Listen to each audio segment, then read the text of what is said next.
Blog Talk Radio.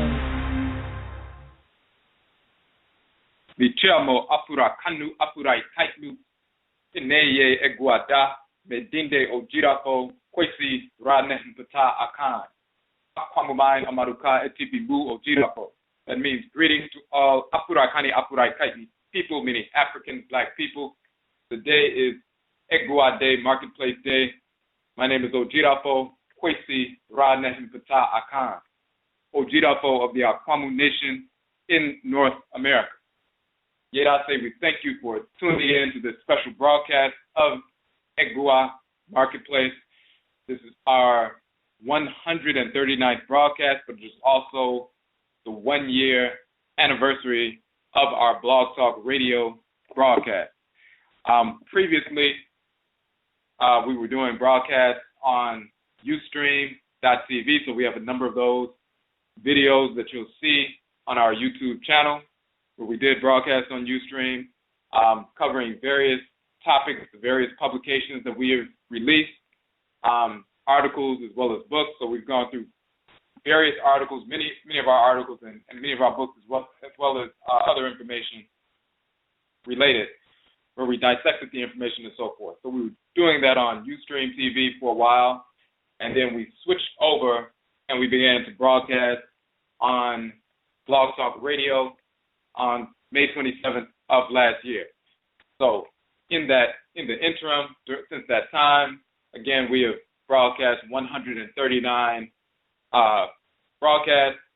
That includes, we started off doing Ojira and EGUA Marketplace Day, and then we added the show Akanfo Nanasom, Ancient Authentic Akan Ancestral Religion.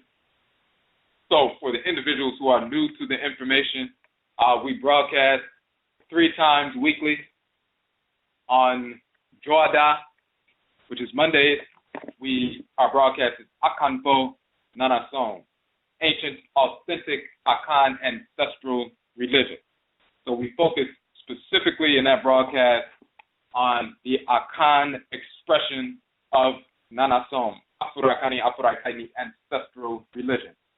We are Akan, so of course we focus on the Akan expression, but the other reason we focused on that in particular is because of the misinformation that is being propagated by individuals in the Western Hemisphere purporting to be practicing Akan spirituality or Akan ancestral religion, or putting forth notions of Akan philosophy and cosmology and so forth that is infected with white culture, and also individuals on the continent, whether it's Ghana or Cote d'Ivoire, Ivory Coast, some individuals who have been infected with Christianity, infected with Islam, infected with white culture in general.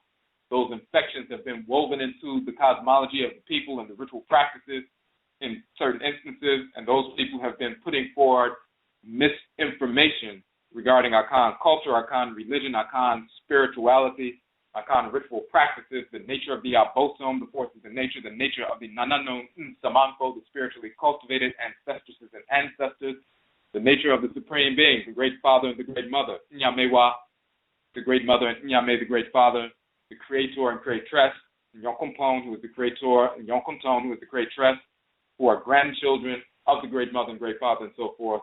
So we clarify concepts, cosmology, philosophy, ritual practices, the nature of our relationships, our relationship to the spirit world as Afurakani, Afuraitkaitnit people, and the root of our ancestral religious practice being transferred by our direct blood ancestresses and ancestors to us intergenerationally and transcarnationally through Bebra or rebirth reincarnation. So we are born into the world with our culture, born into the world assigned to Abosom forces in nature pre-incarnation, and born into the world assigned to Samanfo, ancestresses and ancestors of our blood circle who guide us throughout the course of our lives. So we are not dependent upon anyone outside of our blood circle or outside of our domicile to give us our ancestral religion. We are born into that. So this is what we deal with on Akanfo Nanasom, Ancient Authentic Akan Ancestral Religion, on Joda on Monday. On Benada or Abinada, which is Tuesday, we have Ojira, which is purification. On that particular show, we deal with Nanasom, Afurakani, Afuraitkaitnit, Ancestral Religion in general, no matter what expression it takes, whether it's Akan or Yoruba, Ebe, Basa, Fula, Maasai, Bakongo, no matter what it is, we deal with ancestral religion from its purified perspective, from the true perspective, clarifying points of cosmology and culture and ritual practice and our relationship with the forces in nature and our ancestresses and ancestors and the Supreme Being, the Great Mother and Great Father, and so forth. We have published 16 books, over 60-plus articles. Of course, we've done a number of broadcasts as well. So we go into detail, dissecting the information we have published to bring further clarity. We go into texts from ancient Kemet, bring clarity there, as well as ritual practices, oral texts, and so forth from ancestral religious practices on the continent, as well as how our ancestral religions were brought in our blood circles to the Western Hemisphere during the Musuo Kessie, the Great Perversity, the enslavement era, and therefore we deal with Kudu, for example, the Akan tradition in North America, Juju, the Yoruba tradition in North America, Voodoo, the Fallen and Ebe traditions in North America, as well as their expressions in the Caribbean and South America and Central America and so forth, amongst Afurakani, Afuraitkaitnit, who were forced into this region. Of course, it is through Nanasom, Afurakani, Afuraitkaitnit, ancestral religion, that we were motivated and empowered to wage war against the whites and their offspring and bring down the slave system. That's not only true in South America, the Caribbean, and Central America, but also in North America. It was those individuals who embraced their ancestral religion, were motivated and animated by the Abosom, the forces in nature, and the ancestresses and ancestors, and their own Krawa, their own soul, that they were guided and directed to be effective in their destruction of the slave system, waging war against the whites and their offspring, and bringing that slave system to its knees, and forcing the end of enslavement and the acceptance by the whites and their offspring of abolition and emancipation. We talk about ODWIRA purification operationalizes Nanasom, operationalizes ancestral religion. Ancestral religion, in its essence, is the ritual incorporation of law and the ritual restoration of balance. So through ancestral religion, through ritual, we incorporate those things, objects, deeds, and entities we need to incorporate in order to harmonize our thoughts, intentions, and actions with divine order. And through ritual, we reject, we repel, we hate, we repulse those things, objects, deeds, and entities we need to reject in order to restore balance to our thoughts, intentions, and actions so that we can realign ourselves with divine order. So the expansive and contractive pose of ancestral religion, Nanasom, no matter what expression it takes amongst Afurakani, Afuraitkaitnit people anywhere in the world, the expansive and contractive pose of ancestral religion is the ritual incorporation of divine law and the ritual restoration of divine balance. It is through ODWIRA purification that we operationalize Nanasom, that we operationalize our ritual practices to align with order, to incorporate law, and to restore balance. So this is what we deal with on ODWIRA Da, or Purification Day, which is Abinada on Tuesdays for that broadcast. And of course on Owuku Da, Akua Da Wednesday, we have EGUA, which is Marketplace, of course today. Again, this is our 1-year anniversary today. This is our 139th broadcast. We deal with Afurakani, Afuraitkaitnit businesses, organizations, and institutions. We have individuals come on to the show, talk about their businesses, organizations, and institutions, how they are serving the community, the Afurakani, Afuraitkaitnit community in a positive capacity, and also how their ancestral religious practice informs their service to our community. So we've had a number of individuals on, sit with us and talk about their businesses, organizations, and institutions. In that vein, we have also published the OKOM economic development model. So sometimes we have individuals on other occasions on EGUA Marketplace. Today we deal with the philosophy of approaching economic activity, businesses, organizations, and institutions from an ancestral religious perspective, rooted in our ancestral philosophy, our culture. So we published the OKOM economic development model.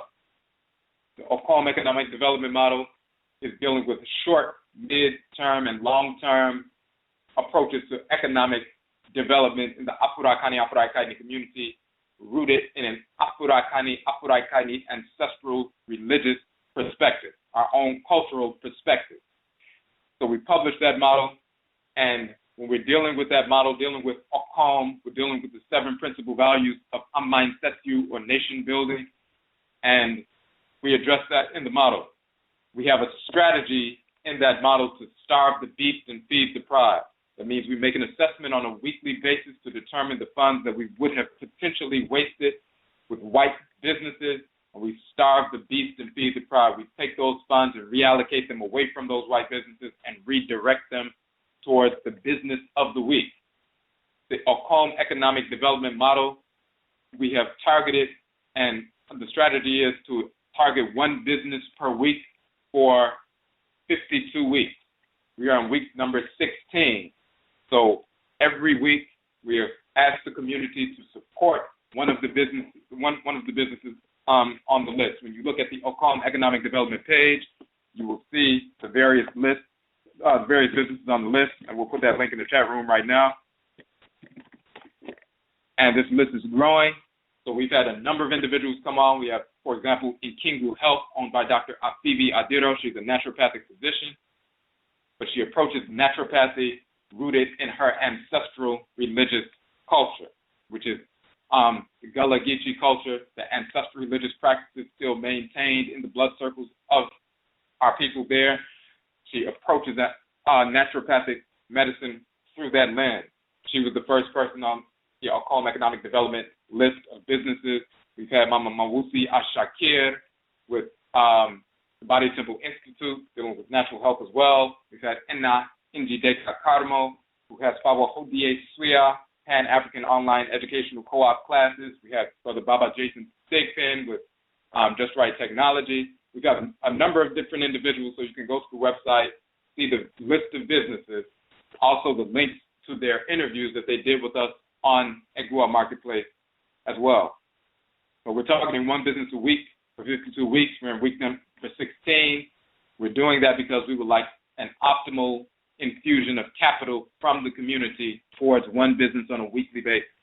If you starve the beast and feed the pride, if you take $5 or $10 that you would have spent at Starbucks or would have spent at Chipotle during the course of a week, and you starve that white beast and feed the pride, reallocate it to the business of the week, then of course that business receives that $10 instead of the whites and their offspring. If 1,000 of our people do that and take that $10 that they would have wasted and starve that beast and feed the pride, then that black business will receive a $10,000 infusion of capital in the course of 1 week. Many of our businesses, especially if they're culturally grounded, they couldn't get financing from a conventional institution, a financial institution. But we can be financed from our own people. Starving the beast, stop wasting our money with our enemy, and feed the pride. It's not a new source of revenue we're talking about generating. We're talking about utilizing the funds that we already have, the disposable income that we already have. Taking those funds and reallocating them and utilizing them in a harmonious fashion. Any Afurakani, Afuraitkaitnit business receiving an infusion of capital from the black community, $10,000 or $5,000 and so forth in the course of a few days, as you probably could imagine and understand, that will allow them, of course, to maintain their business, keep their business open, expand their services to us, to serve us at a greater capacity, employ our people from the community in the business, the organization, institution, so those people can have income and they can also take care of their responsibilities as well. So it's a win-win situation all the way around. If we do not do that, then by default, we're leaving that $5,000 or $10,000 with the whites and their offspring so that they can serve their people, give us products that are useless to us and even deleterious to our health and well-being, while they are employing themselves, enriching themselves, giving money to their children and allow their children to go to colleges and have all kinds of benefits and so forth from the money that we are spending. So it makes sense, obviously, and it's just intelligent and sane for us to starve the beast and feed the prize. So we're in week number 16. Because this is a special week and this is our 1-year anniversary, we made the business of the week our SANKOFADWUMA educational business. So and it's an educational service.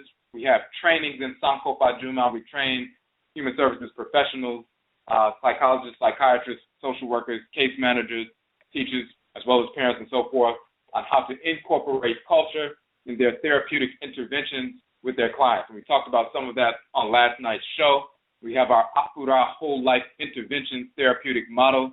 It's a specific model rooted in the movements of the sun, the 4 different movements of the sun and so forth, the unfolding of plant life in a natural cycle, and the movements of the sun as well, based on our ancient cosmology. And that cycle of unfolding behavior also is a means by which we can incorporate it and assist the people we're working with, our clients that we're working with, to incorporate culture in a harmonious fashion where they begin to unfold and self-discover their ancestral or ancestrally inherited values and bring them to the fore so they can utilize that knowledge, that information, that wisdom to solve problems in their everyday lives and advance themselves. So we're going to get into some of that as well. So, in fact, first we want to go through a couple of things, what we have done over the past year. When putting the information out for the promo for the show, we mentioned the OKOM economic development model. We've also established the FEKUW, which are study groups. So when you go to our FEKUW page, and we will put that link in the chat room as well. When you go to our FEKUW page, it is talking about the establishment of Nanasom, Afurakani, Afuraitkaitnit, Ancestral Religion study groups.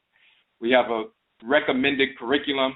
You can form a FEKUW, a study group with 1 or more individuals, whether you're in person or online, wherever you are in the world as an Afurakani, Afuraitkaitnit person. Of course, this is your own independent group, but we do have a recommended curriculum based on the publications that we have released, the 16 books plus our other articles and so forth. So beginning with the Kukutuntun, the ancestral jurisdiction, then the Uben Sheng and Wabojita and so forth. So you'll see that on the page.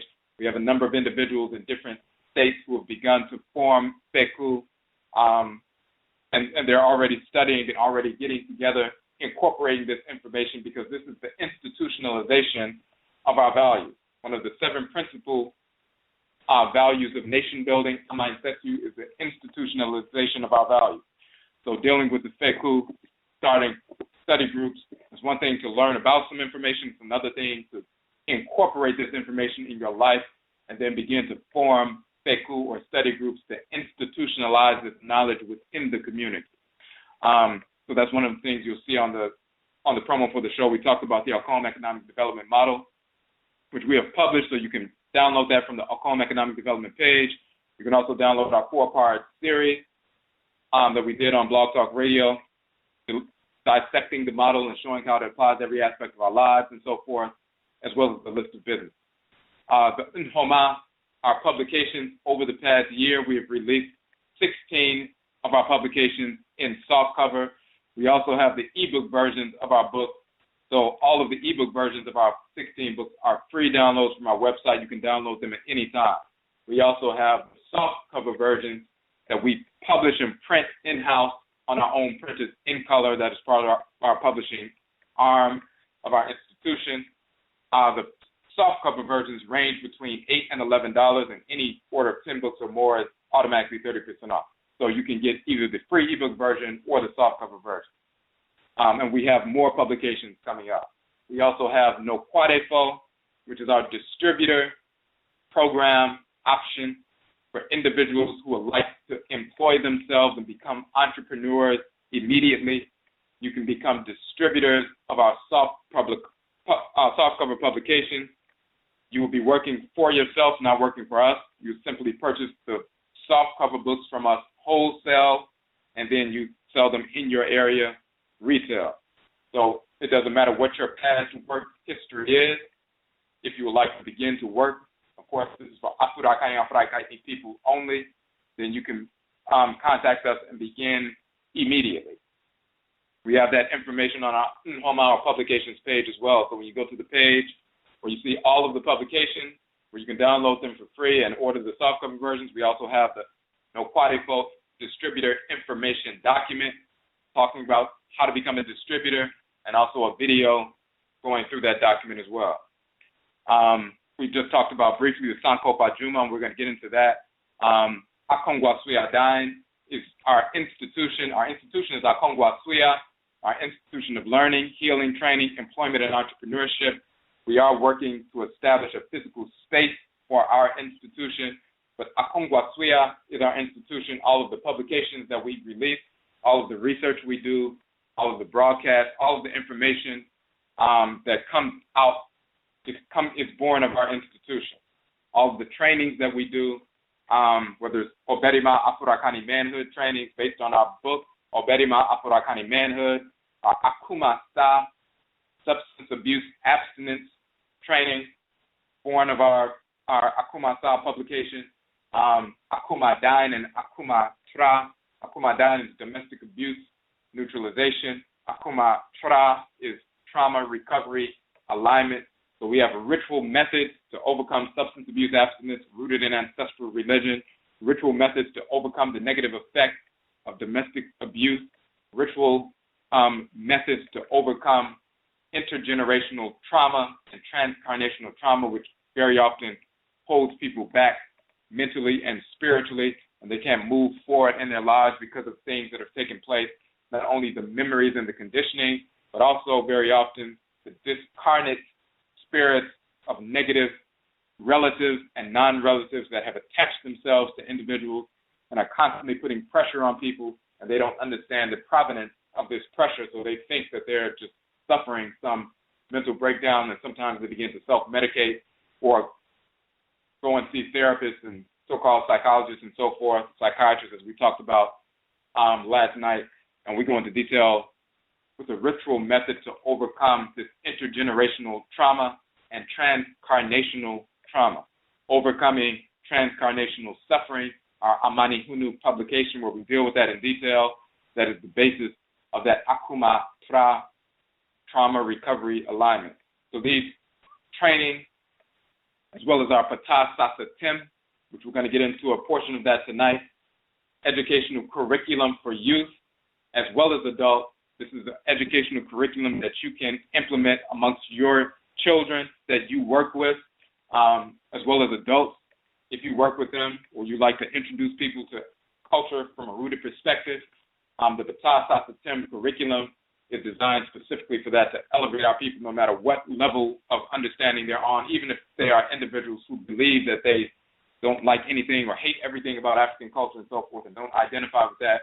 Once you introduce the information in a specific manner, even those individuals are open to that information 100% of the time. So we have the SASETEM as well. So these are the things that we've been doing over the past year. And of course, yet I say we thank everyone who has been over this past year, this 1 year anniversary we're dealing with tonight, over this past 52 weeks. We thank everyone who's been sharing the broadcast, sharing the information on Facebook and Twitter and various social media networks to get the word out. Of course, we have been expanding. The last time we checked, previous year, last year we had over 1.1 million hits on our website, and we're already on pace to move beyond that for this year.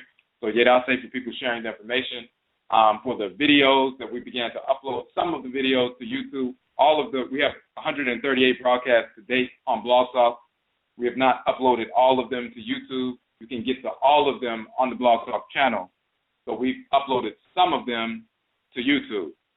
So a small percentage, not even half of them. But the ones that we have uploaded to YouTube, inclusive of the broadcast from the Ustream broadcast that we were doing previously, prior to Blog Talk, we've gotten over 100,000 hits on our YouTube, 100,000 views on the YouTube channel as well. So again, Yerase to everyone for sharing the information, because the word is getting out And we're showing people that we're moving in a different direction, in a proper direction, in a sound direction rooted in our ancestral culture. So what we want to do is we want to go to the SASETEM, which is our educational curriculum. There's a section in that curriculum that we want to deal with tonight, and you'll see how it connects to our SANKOFADWUMA training, our Afura whole life intervention therapeutic model that we use to incorporate culture and help our people unearth their naturally, ancestrally inherited wisdom and characteristics, and show them that they have that deep within them and they can utilize that wisdom, that intelligence, that focus to bring balance to every aspect of their lives. We're going to show how that connects. And of course, SANKOFADWUMA is the business of the week once again. But we want to get into this SASETEM. We've just put the link in the chat room. And we want to talk about a specific section because it touches on the work that we have been doing over the past number of years, over the past couple of decades, but specifically since we've been publishing the work and putting the work out and affecting the community through various training over the past few years. We want to get into some detail about that. So I want you to go to the SASETEM, go to page 36.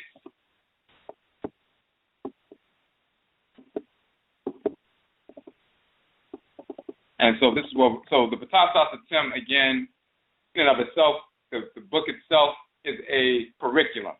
It's a 7-part curriculum dealing with various aspects of our culture. So the 7-part curriculum is it has 7 modules.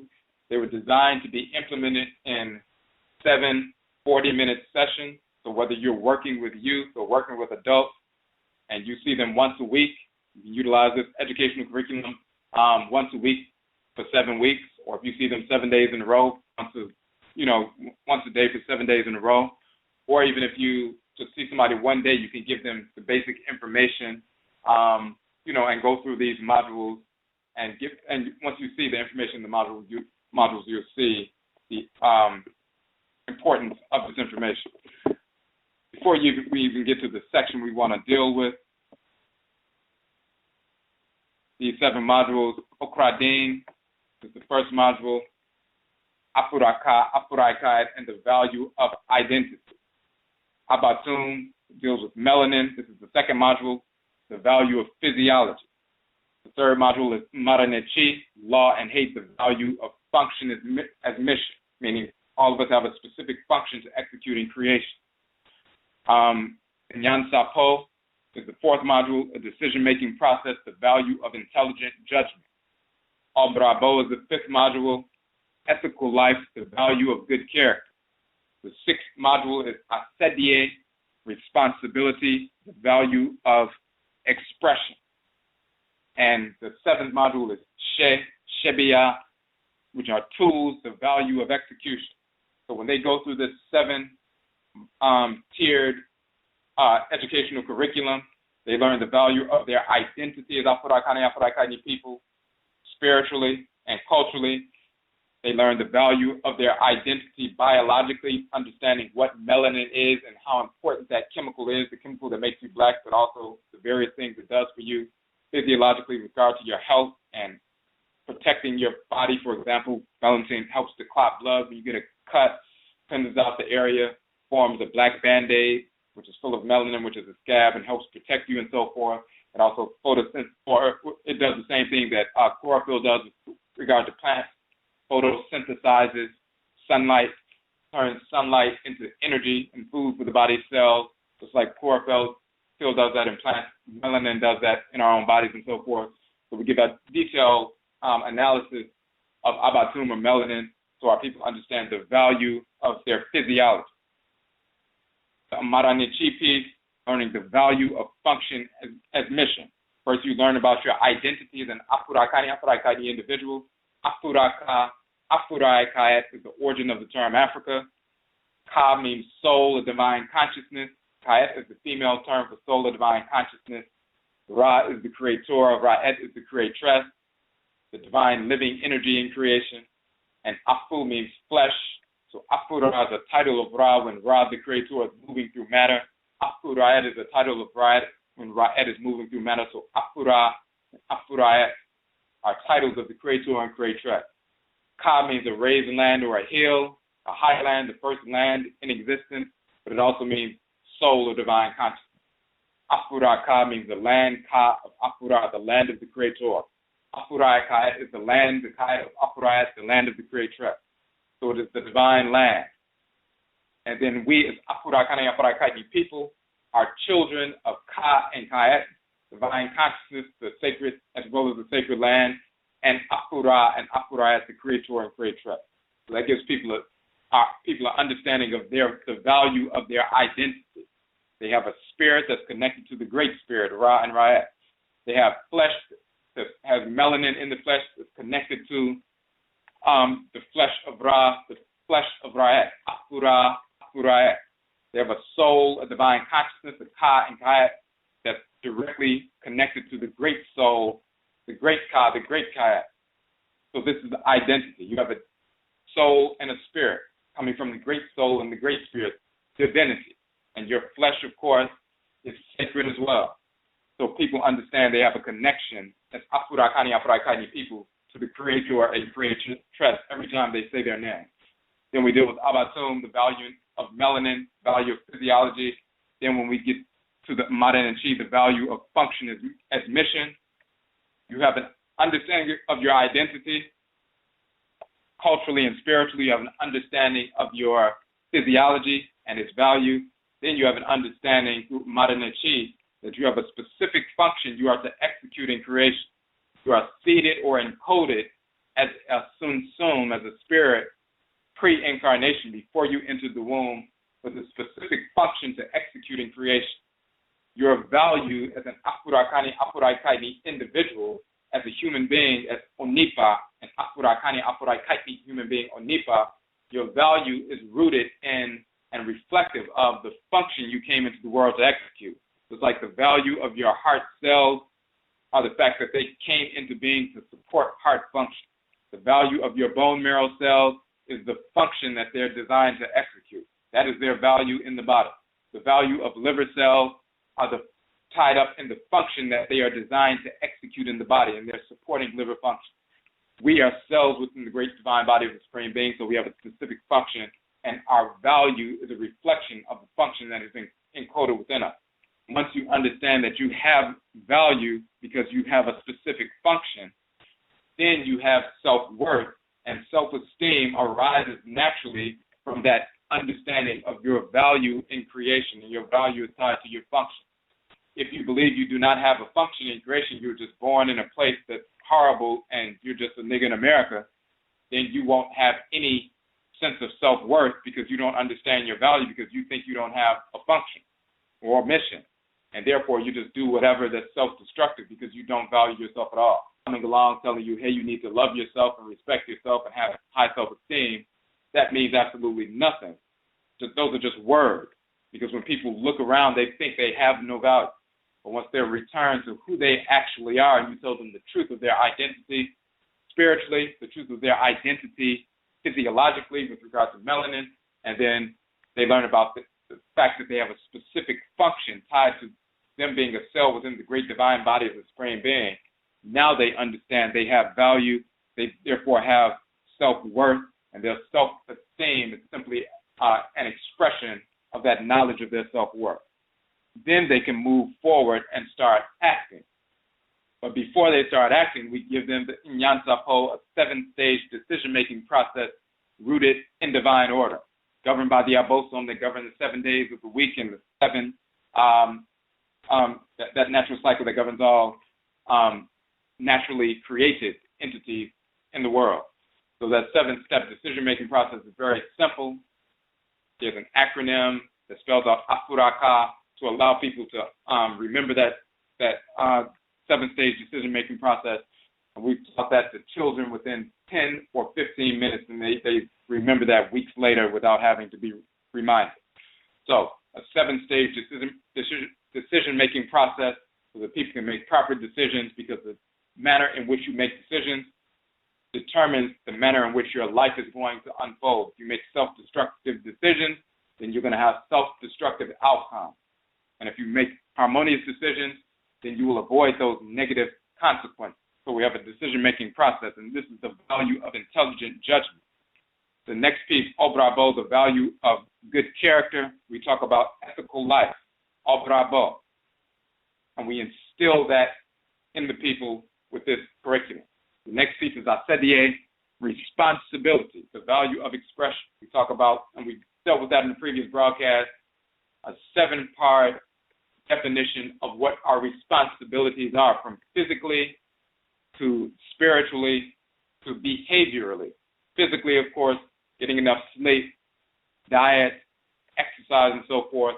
But then we move into behaviorally focused meditation, study, understanding, and so forth. And then we get into developing our skills that we are naturally inclined to develop, things that have been wired into us based on the function we came into the world to execute. We're given certain spiritual capacities and inclinations and energy complexes we need to fine-tune that, recognize who we are, fine-tune that capacity, fine-tune our intelligence, and so forth, and then we move forward and we utilize our talents and our capacities to build and execute our function in creation and build in our society, in our Afurakani, Afuraitkaitnit community in a harmonious fashion.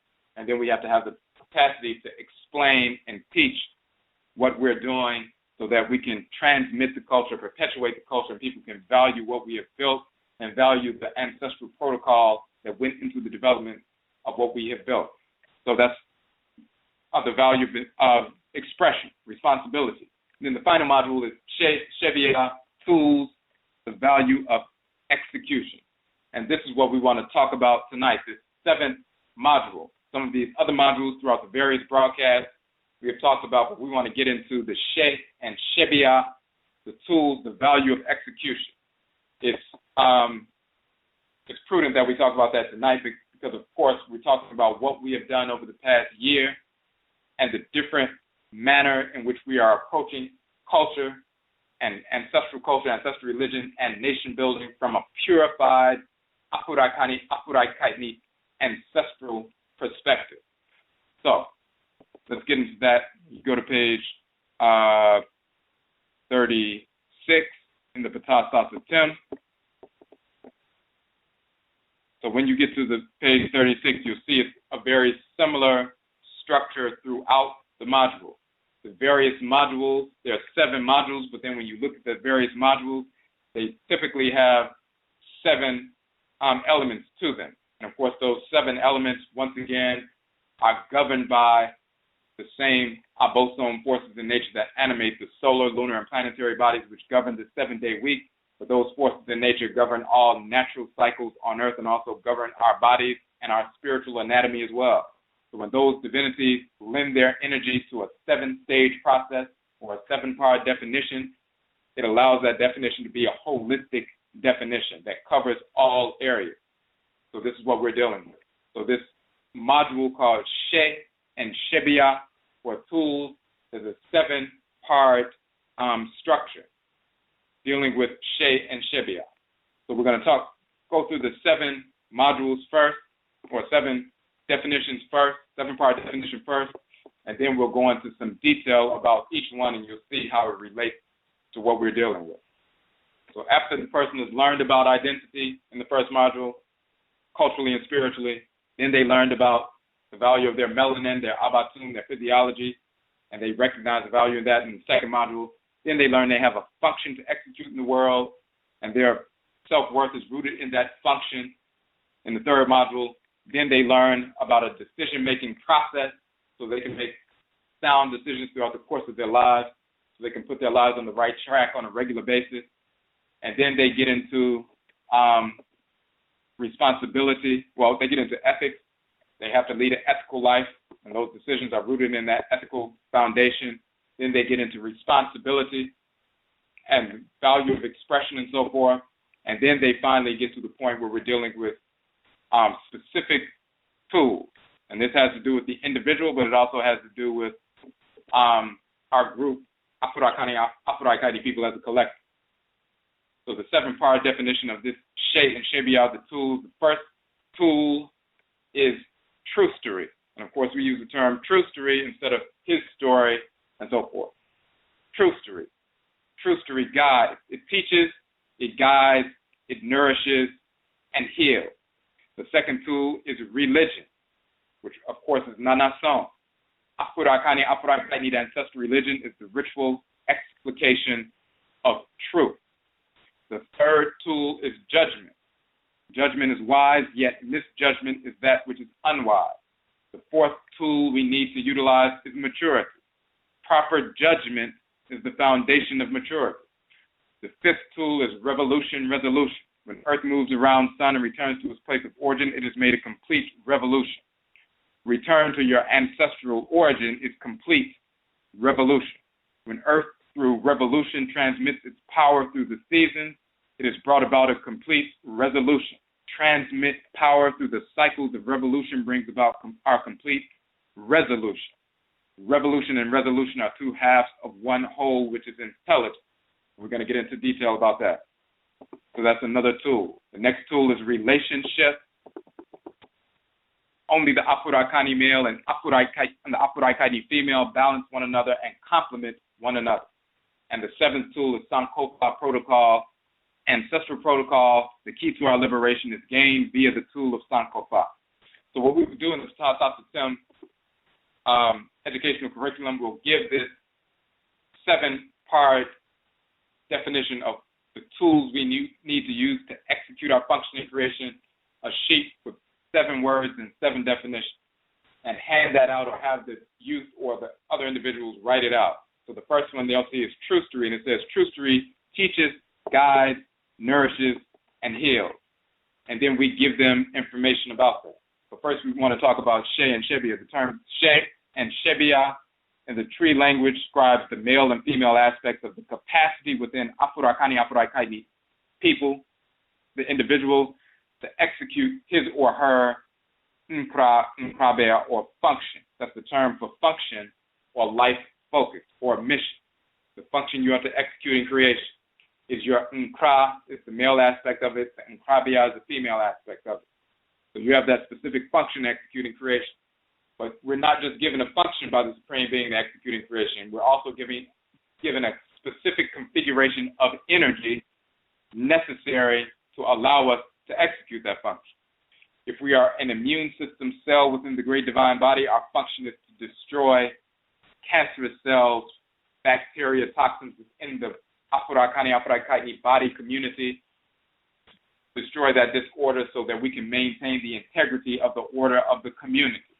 And you'll be naturally inclined towards enforcing order within the community, whether you're engaged in teaching martial arts or military science and so forth from a traditional ancestral cultural perspective, or whatever it is, a policing function in a traditional perspective like the Abrafo and Akan culture are the quote-unquote police as well as executioners and so forth, maintaining order, upholding order, enforcing order in society to maintain order so things don't fall apart and so forth.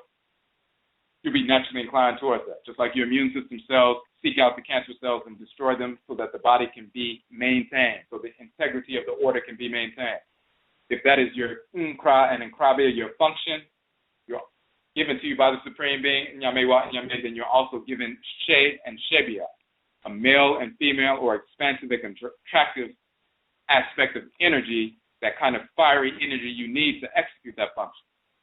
You're given the kind of energy you need, which is directly related to the kind of function you are to execute.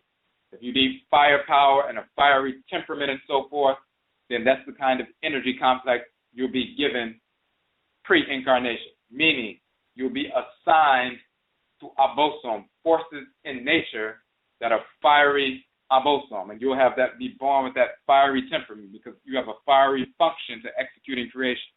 If you have a cool, watery function in Krabia to executing creation, then you'll be assigned to forces in nature, pre-incarnation, that are cool and watery and magnetic and so forth. And when you're born into the world, you'll manifest that kind of temperament.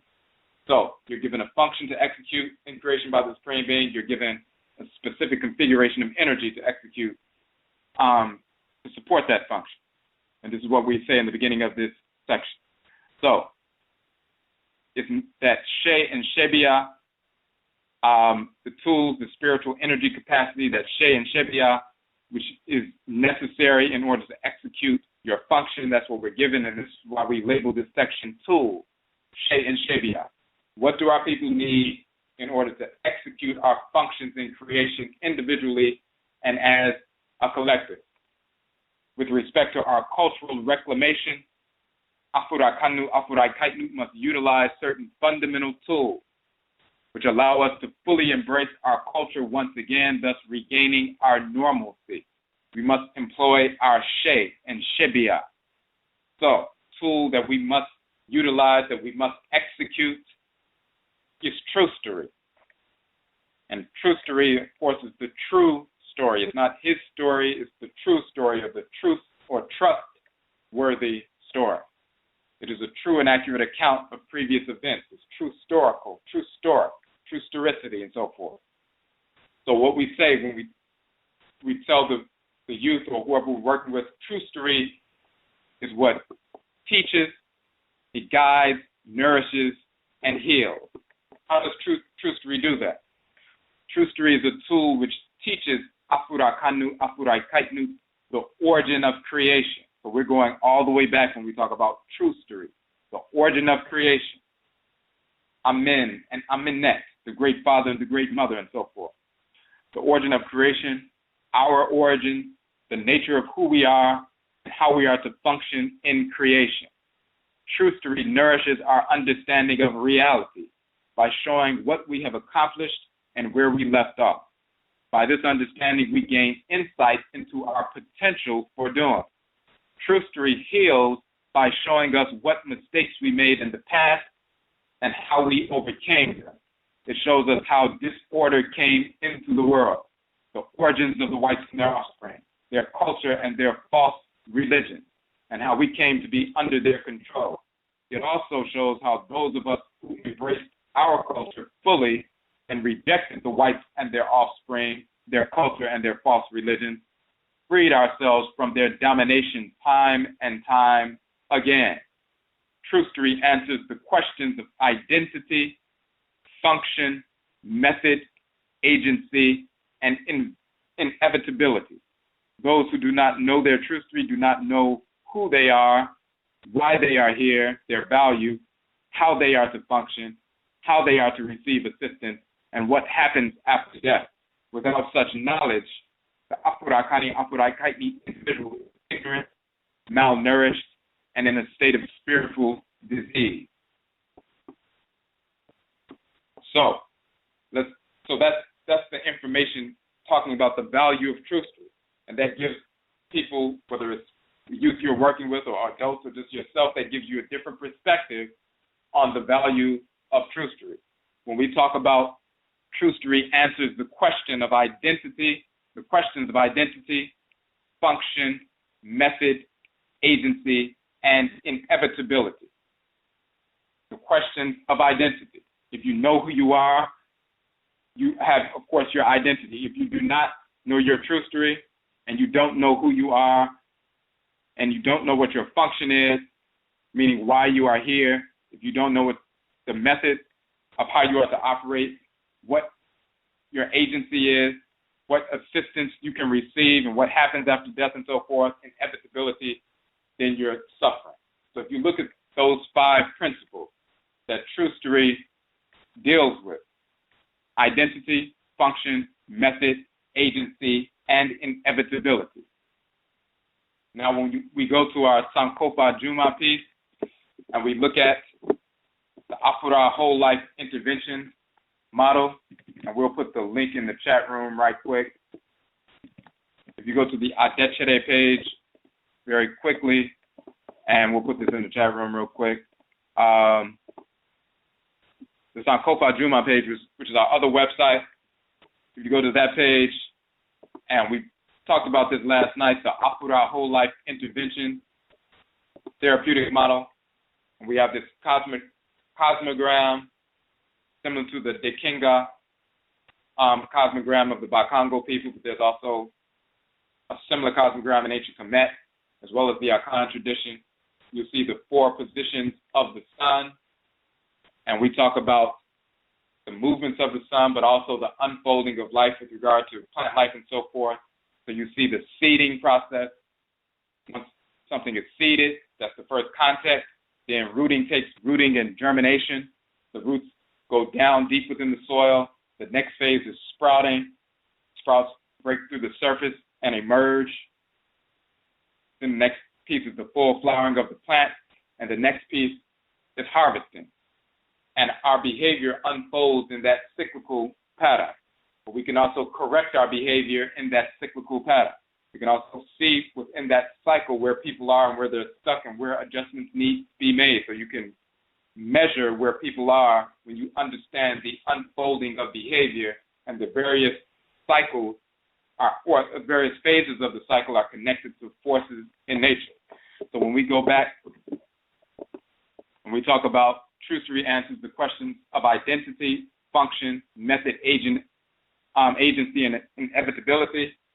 When you deal with identity, that's like the seeding process, the connection. When a seed goes into the ground, very similar to the sun setting, quote unquote, goes into the underworld at sunset and also around the time of the year, which is around the autumn equinox, which is quote unquote sunset, the end of the warm time of the year, the beginning of the cool time of the year. Sunset is the end of the warm part of the day, the beginning of the cool part of the day. That's also the harvesting time and so forth. When you agriculturally, so you're dealing with seeding. You're not only harvesting, but you're dealing with seeds. The seeds are taken and planted into the ground. There's a connection that takes place. There's a union with the earth mother and so forth. You begin to learn and connect and learn about who you are. You're seeding that trucery within the mind of the person, the spirit of the person, making that connection to Amen, Amenet, and Ra and Ra'et, and Ka and Ka'et, and the Abosom and forces in nature and so forth, finding out who you are as an Afurakani, Afuraitkaitnit person. You begin to understand your identity. So trucery begins that process with that seeding, with that identity. The next piece is germination. And then the roots go down deep and start pulling from the nutrients deep within the soil. That's function. It starts gathering what it needs, it can execute its function, pulling on those resources, pulling on those nutrients. That's the germination process. So that's number 2, function. Then we said method. That's the sprouting, the exploding of the plant above the surface of the earth and beginning to receive the sunlight and interacting with nature outside, above the surface of the earth. You're dealing with method.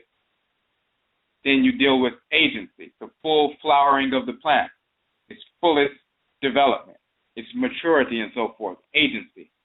And then we deal with inevitability, which is the harvesting cycle, the harvesting piece. Inevitably, the plant will fall or the fruits will fall off of the plant. When they fall off of the plant, if you're intelligent, you will take those fruits and people will be nourished. And at the same time, the seeds that were inside of the fruit, you take those and return those to the earth and start that cycle all over again. So when people are taught trucery, that same cycle manifests. Trucery answers the questions of identity. You learn that you are Afurakani, Afuraitkaitnit individual, Afuraka, Afuraitkaitnit, flesh, melanin, spirit, Ra and Ra'et, soul, Ka and Ka'et. You have a divine function, but your identity is Afuraka, Afuraitkaitnit. You are the union of the divine living energy of Ra and Ra'et and the divine consciousness or soul of Ka and Ka'et within the Afu, within the flesh, which is manifest through Abatum, the melanin, black color, and so forth. So trucery teaches that question of identity. Then it moves to the notion of function or purpose. What is your function? What is your purpose? When you go back historically, that's going all the way back, SANKOFADWUMA, to your pact that you made with the Supreme Being before you came into the world. That is part of your trucery. So when we talk about trucery, we're not just talking about dates and what happened in the world a few thousand years ago.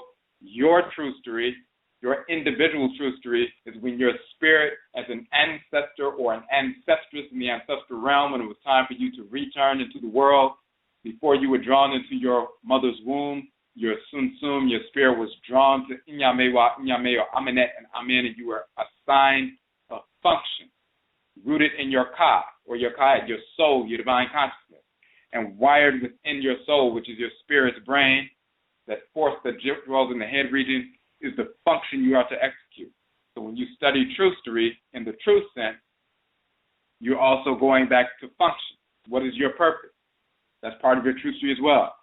And when you study trustery and continue, not only do you learn your function, but you also learn method. How are you to function, and how are you to receive assistance? But how are you to function? You know who you are because you've learned that you're Afurakani, Afuraitkaitnit. You've learned why are you here? What is your function to execute in the world? Once you learn what your function to execute in the world is, then you must find out true historically what is the method.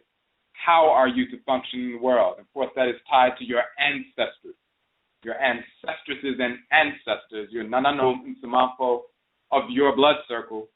They lived in the world as part of a specific blood circle with certain dietary taboos and social taboos and spiritual taboos and so forth based on who they are and their blood circle and their migrations to different parts of the world. They know how to navigate their way through life harmoniously based on who they are.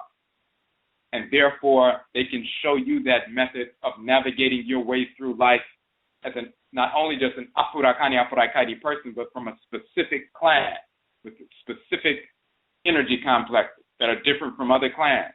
The way you harmonize with the forces of nature will be different than the way someone from a different clan harmonizes with the forces of nature. The kinds of foods you eat will be different from the foods somebody else eats. So you may be allergic to certain foods and other people are not. You have to recognize and respect those differences because that has to do with your makeup. So we're talking about method, how you are to function. You learn about what your function is, but trustery also shows you how you are to function. The next piece is agency. How are you to receive assistance from the Nsamanfo, from the Abosom, ritual practice and so forth? Trustery gives you that information. How you are to access the forces of nature, how you are to align yourself with your Nananom and Samanfo. When you learn trustery, you learn about how you came to be associated with a certain clan, with certain forces in nature, and how that energy is utilized in your clan. And as an individual, the best manner in which you are to utilize the spiritual capacities you have been given. And then finally, inevitability or death. What happens after death? Because if people don't understand what happens after death, then the way they live their lives will be disjointed and discordant. If you have a false idea of what takes place after death, thinking that you're going to go to heaven and see a cracker in the sky or faggot in the sky, and you're going to be worshiping that faggot, or you're going to be, if you didn't follow the faggot on earth, then you're going to be in hell being, tortured by a little fictional red character. If you believe that, then that will dictate your behavior and your movements throughout the course of your life. And the people who gave you that false system of belief, that foolish system of belief, which they know is false, the whites and their offspring, they will use that to control your movement. Every time you get angry and you're ready to wage war against your enemy, police brutality and other forms of torture, and you're ready to execute the enemy on the spot, then what kicks in is that conditioning. Or you believe that this fictional homosexual, this sexual in the sky is going to be angry, so then you pull back and you start praying for your enemy. If you don't understand what happens after death, you can be controlled in life. But when you understand what takes place after death, that when you wage war against your enemy, you are celebrated by your Nananom Nsamanfo, and you live in peace and harmony after death. And we did a broadcast called Netchem, Pleasure, and the Spirit Realm Implications for Warfare. Just like you can experience pleasure in the physical world, just like you experience pleasure in the dream world, our spirits, that's where pleasure comes from. All of our experiences are spiritual. When our spirits enter physical bodies, then we operate through physical bodies and we experience physical pleasure as well. But prior to entering that, we also have spiritual, pleasure. We experience that. We have all the various experiences that we have in the physical body in the spirit realm as well. Because the spiritual forces are the things that we feel, that we attune to. Firepower, as well as cool energy, expansive power, contractive power, that is felt by spirit as well as physical body. So, when you understand what actually happens after death, inevitability, that changes your total perception. You don't fear death when you recognize who the Nananom and Samanfo are. When you pour libation and communicate with your Nananom and Samanfo on a regular basis, you know what happens in the spirit realm after death because you're communicating with the quote-unquote deceased. So you don't fear death anymore. You know you're not going to be going to eternal fire and all of that other nonsense because you waged war against your enemies and exterminated them on earth on the spot. You know you won't suffer for that. You know that if you are killed here, you die here in the process, then you will be celebrated and live a harmonious lifestyle with your ancestresses and ancestors and others who have made their transition prior to you, and you will live in the community of the Nsamanfo unharmed, intergenerationally until it's time for you to reincarnate once more. So when you understand that because of truthsery, that changes your perspective, that realigns you with reality, and the decisions you make are reflective of that, harmonious decisions. So this is why we say truthsery is a tool. And when we teach that, and that's the first principle, truthsery is a tool. It teaches, it guides, it nourishes, it heals.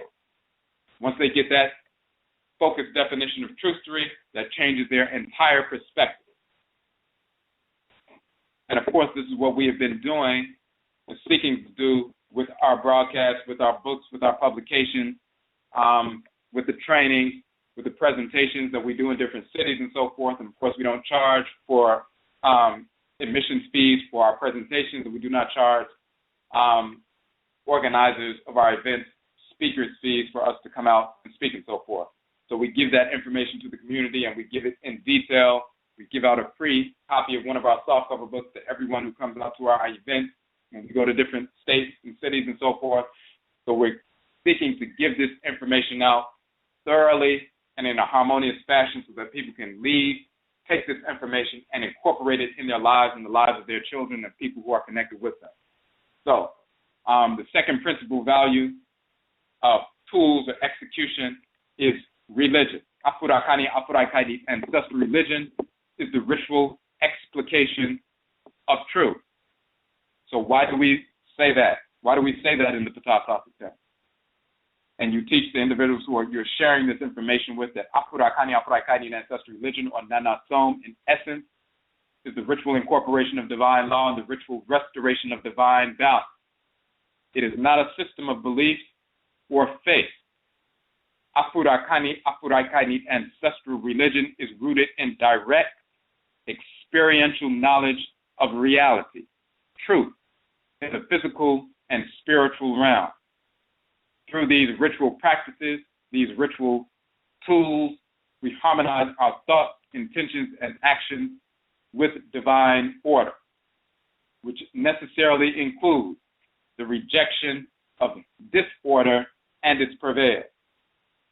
Our ancestral culture is the divine acceptance or law or love of order and the divine rejection or hatred of disorder, repulsion of disorder, the incorporation of order and the repulsion of disorder. That is our ancestral culture, in essence.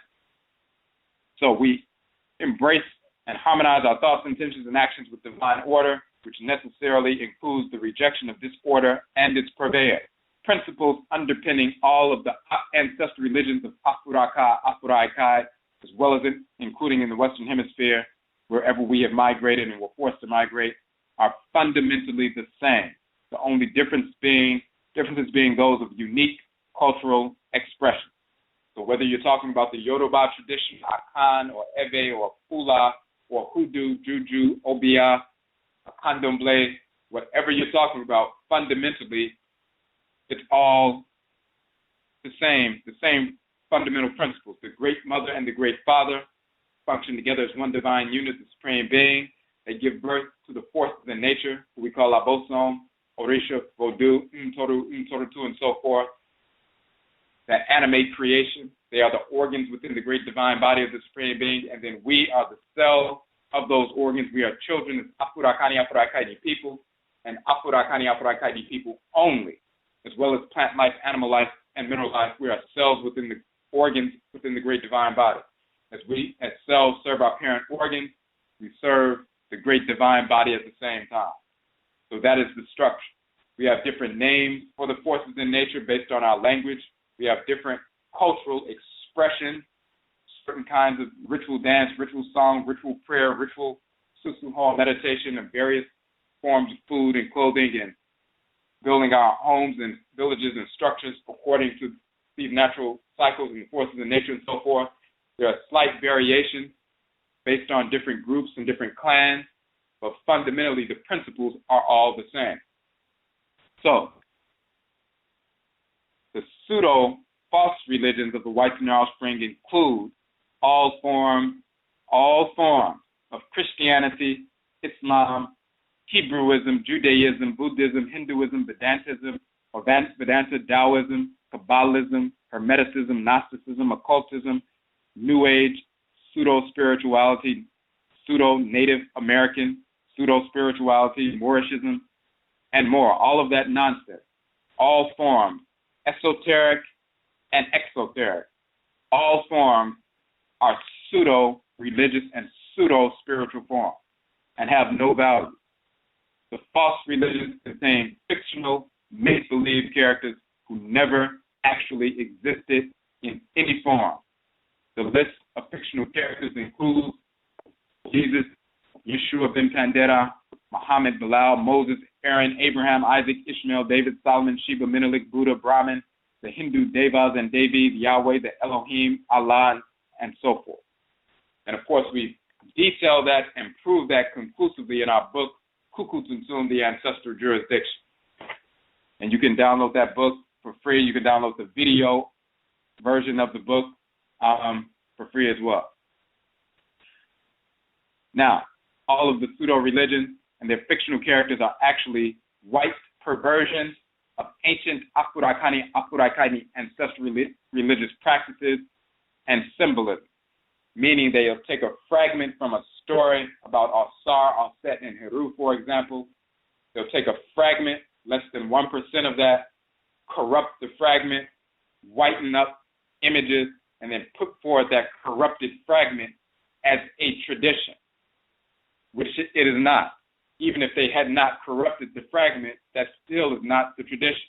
You can't take somebody's appendix out of their body and then put it in front of somebody else and say, this is my friend, this is the whole person, and you're just taking the appendix. Moreover, if you took the appendix out of somebody and poisoned the appendix, cut it up, and took a piece of the appendix and poisoned it and polluted it, and then put it in front of somebody else and said, hey, this is a whole human being, and you can communicate with this individual right here just like you communicate with any other human being because this is a human being. Actually, it is a fragment of a human being, and it's a corrupted fragment of the human being. So therefore, it's not only is it a fragment, but it's a corrupted fragment. It's not whole, and you won't have the same obvious experience. And that's exactly what these pseudo-religions are. Now, the foolish embrace of these perversions by Afurakani, Afuraitkaitnit can only lead to misinformation and misguided, disordered, self-destructive behavior within the Afurakani, Afuraitkaitnit population worldwide. These pseudo-false religions and their false characters and pseudo-deities must be rejected permanently by Afurakani, Afuraitkaitnit. The rejection of what is false is the basis of being grounded in what is true. So there's no such thing as, well, we're going to respect other people's religions and beliefs as long as we can come together as black people. That is pure stupidity. That's naive. That is ignorant. Yes, some of our people have promoted that nonsense for years, but that is pure stupidity because it will never take place. As long as people are embracing these pseudo-religions, we will never be able to function in a harmonious fashion because their minds are poisoned and polluted. They are self-destructive. Until they purge the poison out of themselves, they're going to continue to be self-destructive. It's like somebody saying, well, we're going to work on being healthy. And we're going to engage in health and promote health. And one of the people is a heroin addict. And they'll say, well, even though you're a heroin addict, I respect your practice, but that doesn't take away from the fact that we're all working on health, and you can promote health even though you're a heroin addict. You can't promote health if you're addicted to a substance that's destroying you every minute of every day. That's pure stupidity. So our people who felt like they are impotent in the face of Christianity and Islam and Judaism and all of this other nonsense, because they didn't have the tools, shebia, to expose the lies and eradicate that foolishness, they took the impotent position of, we can't fight them, so therefore let's create a philosophy and a strategy behind incorporating pollution and pretending like it's okay to incorporate pollution and say, well, we're going to move forward anyway. That's ignorant.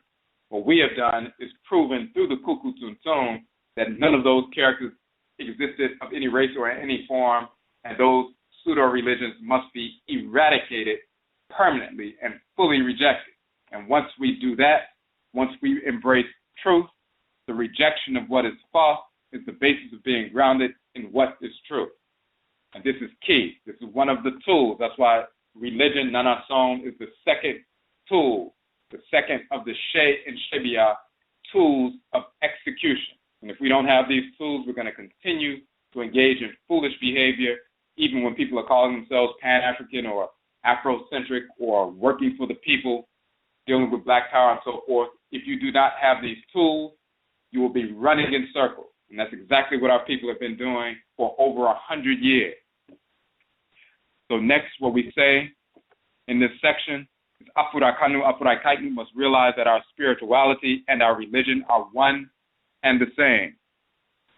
We did a broadcast showing the etymological origin of the terms religion and spirituality, proving that it's the same term. So this foolish notion of saying I'm spiritual but I'm not religious, or I'm not into religion, I'm into spirituality, that comes directly from the whites and their offspring.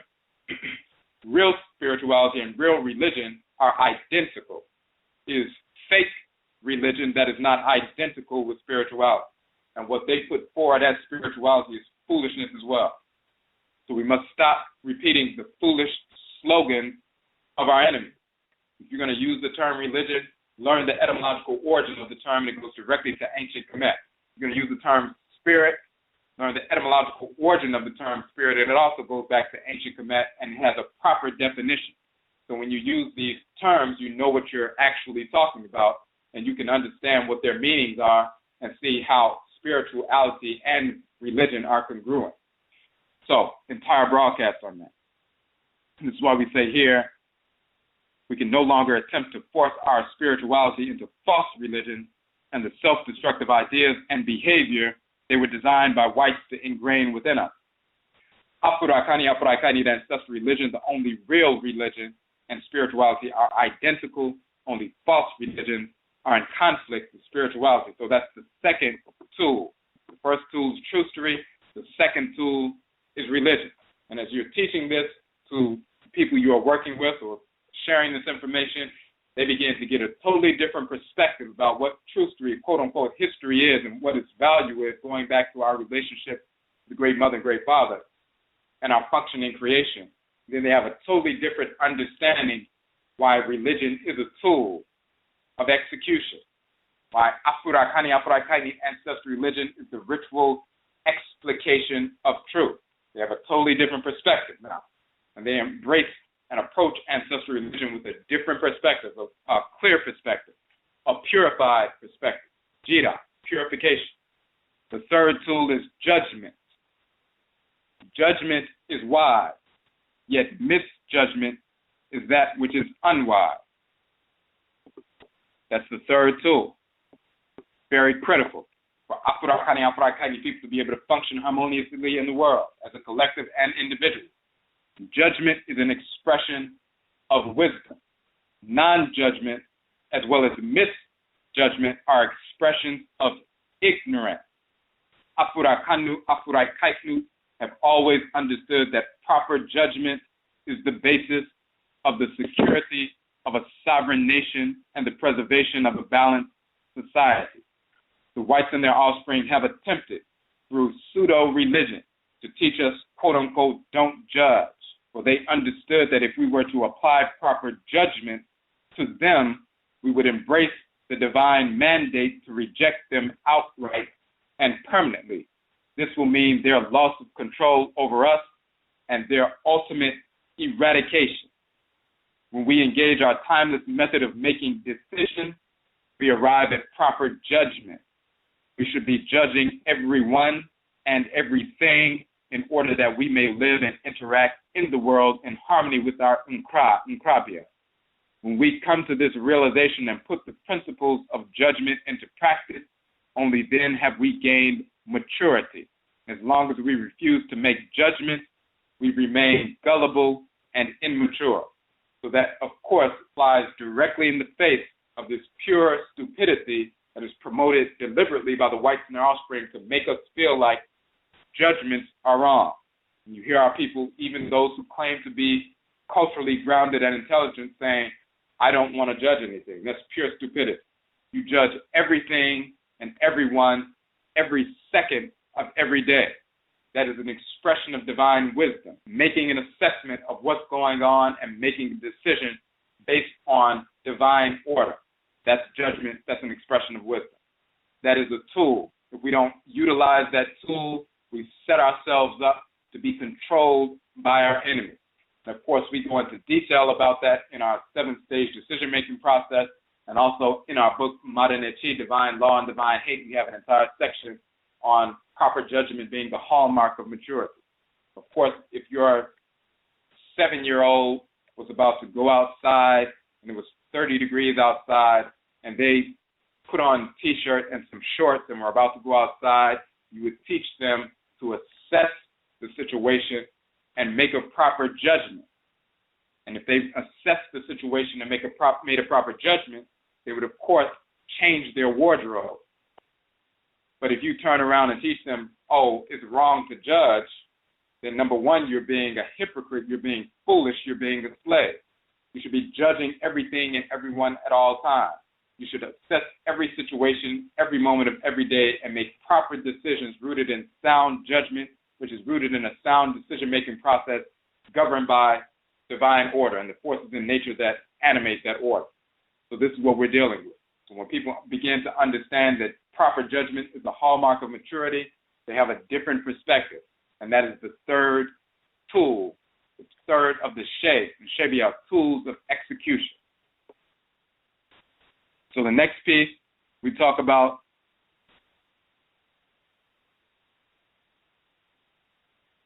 and in fact, those are together. So the judgment is one piece, and we talk about the the 7-part decision-making process, and then maturity is the fourth piece, which again, proper judgment is the foundation of maturity. So we just combine those two as we were talking about it, but those, as you see on the page, judgment and maturity, that's number 3, and that's number 4. The fifth piece is resolution, which are two halves of a whole. Nyansa, or divine wisdom, intelligence, is composed of an expansive and contractive pole. The expansive pole of wisdom or intelligence is revolution. The contractive pole of wisdom or intelligence is resolution. We deal with that in the Amansesew, the Divine Law and Divine Hate book. But in this particular context, we focus on it a little bit different, even though we give the basic information. Resolution as a tool of cultural reorientation is defined as the right of return and the right of reconstitution. In practice, it is also the right, R-I-T-E, right as in ritual, right of return and the right of reconstitution. The return is to our ancestral culture, our way of living, our normalcy. It is a return to the pact we made with Nyame before we came into the world, and a reconstitution of the cultural values and institutions rooted in those values, which make our adhering to that divine pact possible. We have a right to return to ourselves and to reconstitute ourselves. This is revolution and resolution. We must engage in the rites, or quote-unquote rituals, in order to return to ourselves and to reconstitute ourselves in harmony with divine order. We have thus recognized disorder and moved to reject it, thus manifesting intelligence in the true sense. So this is why we say revolution and resolution. When Earth moves around the sun and returns to its place of origin, it has made a complete revolution. Therefore, return to your ancestral origin is complete revolution. When Earth, through revolution, transmits its power through the seasons, it has brought about a complete resolution. Transmit power through the cycles of revolution brings about our complete resolution. Revolution and resolution are two halves of the whole intelligence. So we return to ourselves through revolution, return to our point of origin, then reconstitute ourselves. That is resolution, bringing resolution to our issue. We engage that process of returning and reconstituting through ritual practice. And through ritual practice, the right of return and the right, RITE, reconstitution, we reestablish ourselves rooted in our functioning creation, the capacities we've been given to execute our function, and then moving forward, utilizing proper decisions and maturity and judgment and so forth to execute our functioning creation and eradicate our enemies in the process. That is revolution and resolution. And that is the fifth tool, the fifth of the She and Shebia that our people need to utilize and incorporate in order to function harmoniously in the world day to day, month to month, year to year, throughout the course of our lives. The sixth principal tool of execution is relationship. Only the Afurakani male and the Afuraitkaitnit female balance one another and complement one another. And of course, relationships as tools to bring balance to our interactions with one another is rooted in the foundational relationship which brought creation into being, the divine balance of Inyamewa and Inyame, goddess and God who constitute the supreme being.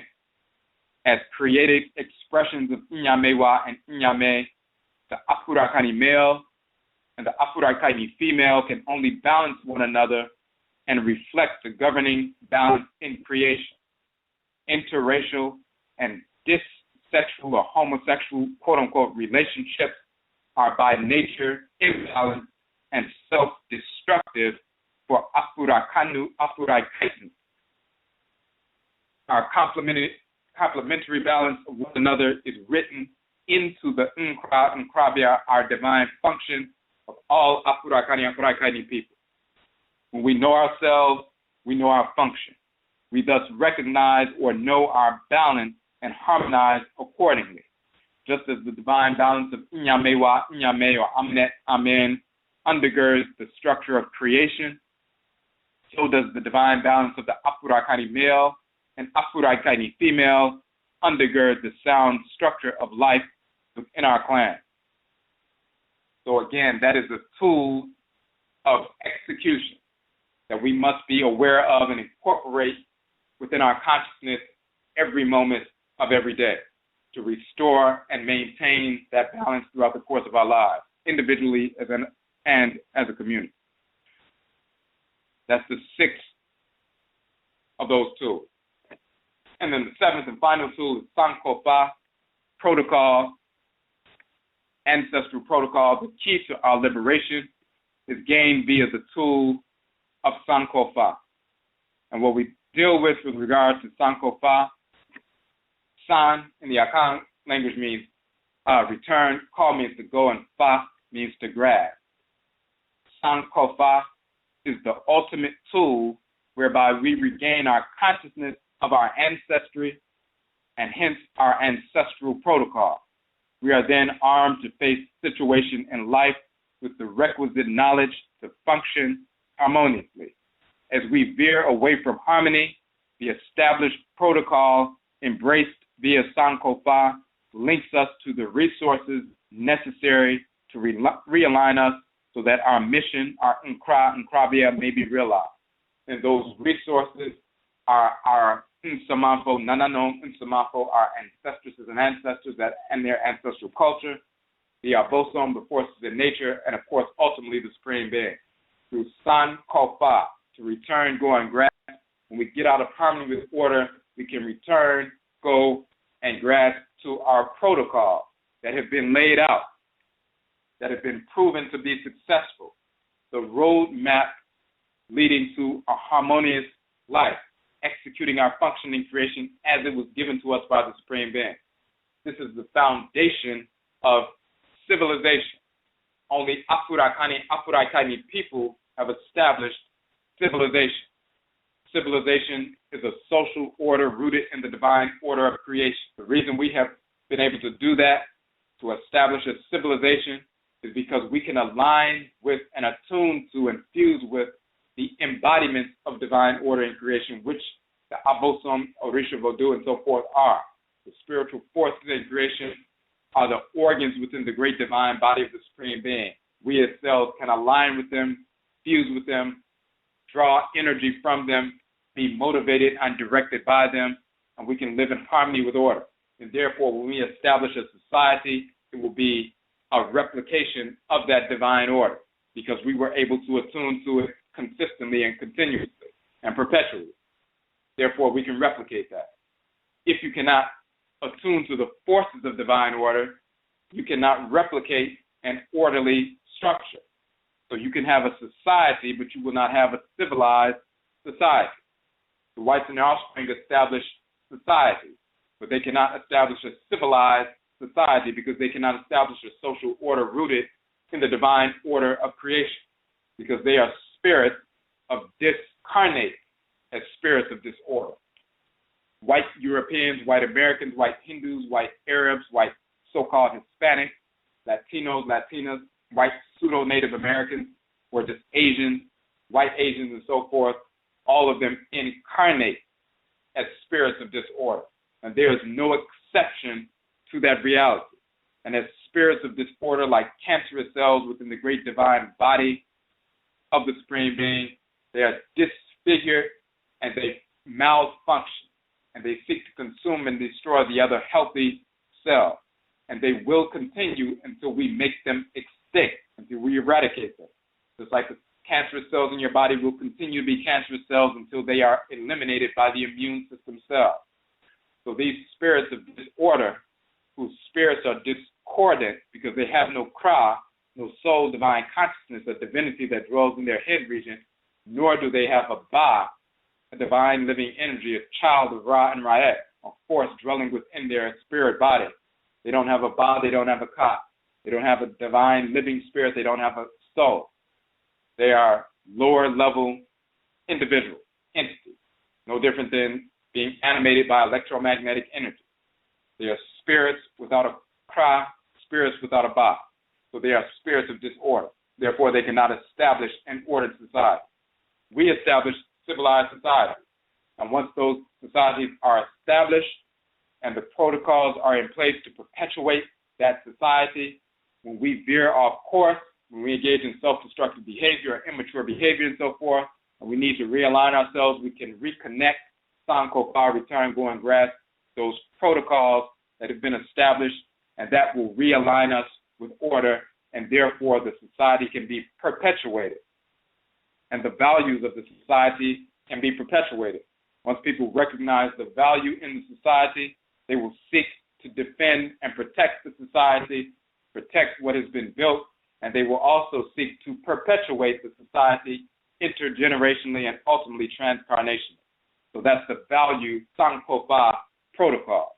So these are the 7 of the She and Shebia, the tools, the value of execution.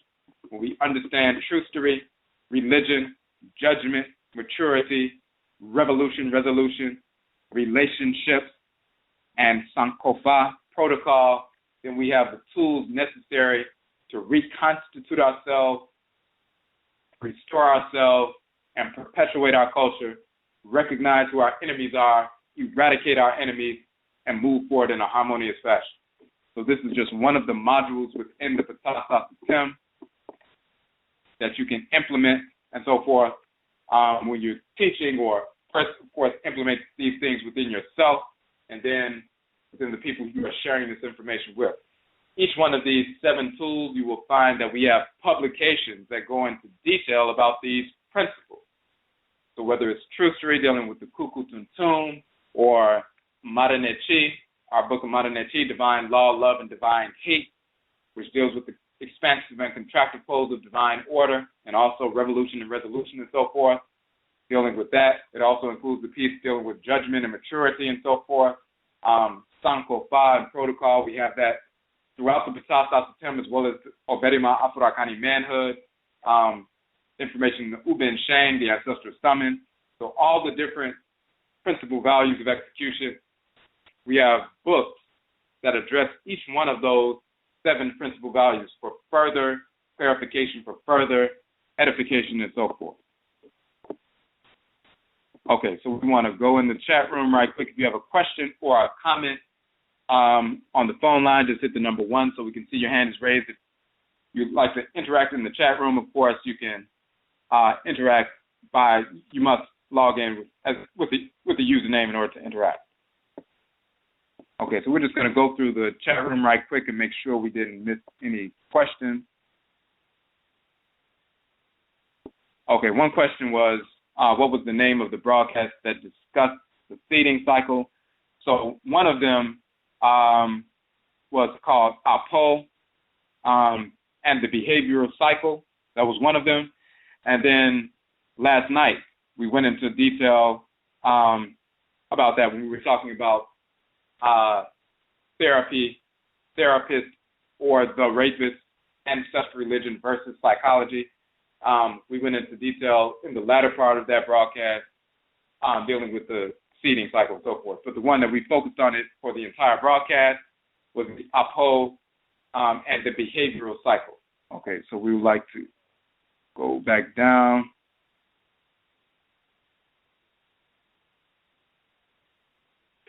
Okay, another question. Did Muslims corrupt their belief about jihad, 100 virgins waiting for them in the afterlife, from what was discussed in the pleasure in the spirit realm broadcast?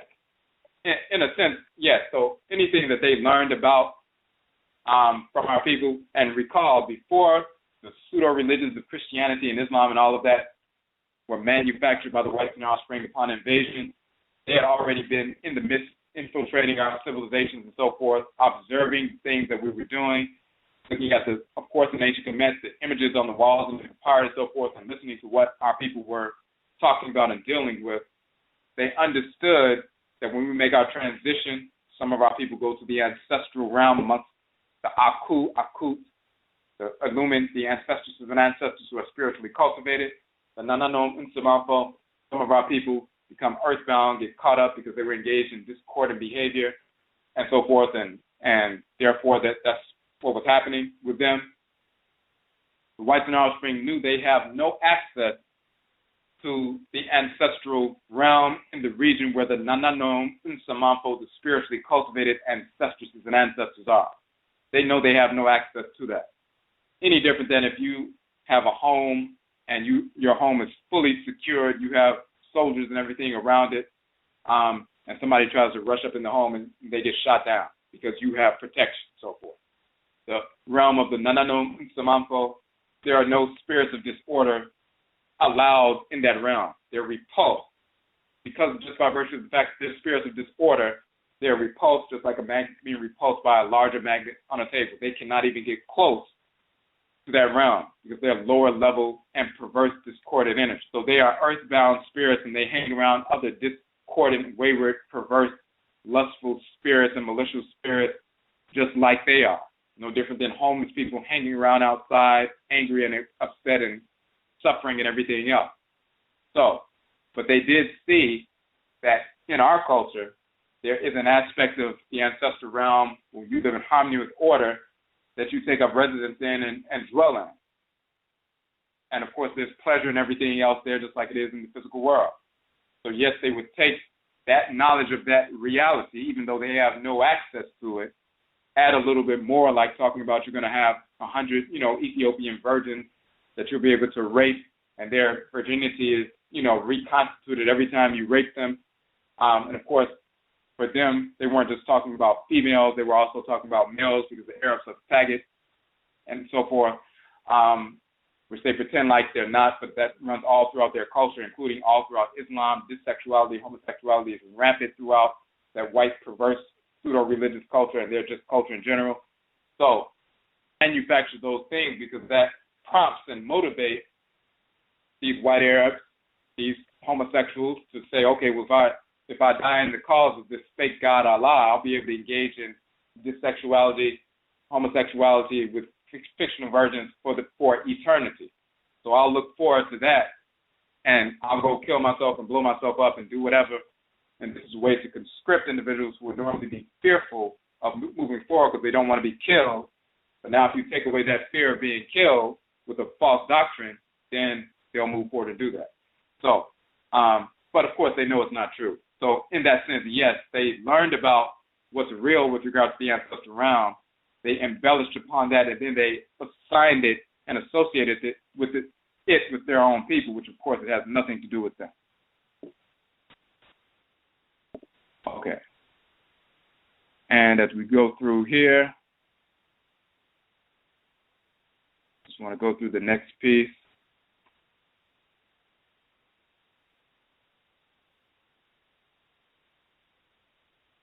Give me a second. One question, is Merit Patah one of the spirit forces of creation or one of our Nanasom? You talked about her yesterday being a great healer prior to Imhotep. No, so Merit Patah is an ancestress. She's one of the Nanasom. She was a physician. She's the first physician, male or female, mentioned in Truth 3 to date, going back 4,700 years ago, the first physician, and she was the chief of the physicians. And even though she lived around the time of Imhotep, it appears that she was a few decades prior to him, but she's the first one who was mentioned. So, yes, she is one of our Nananom Nsamafo.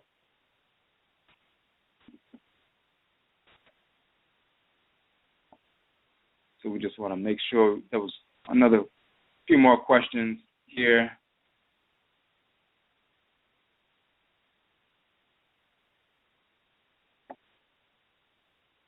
All right.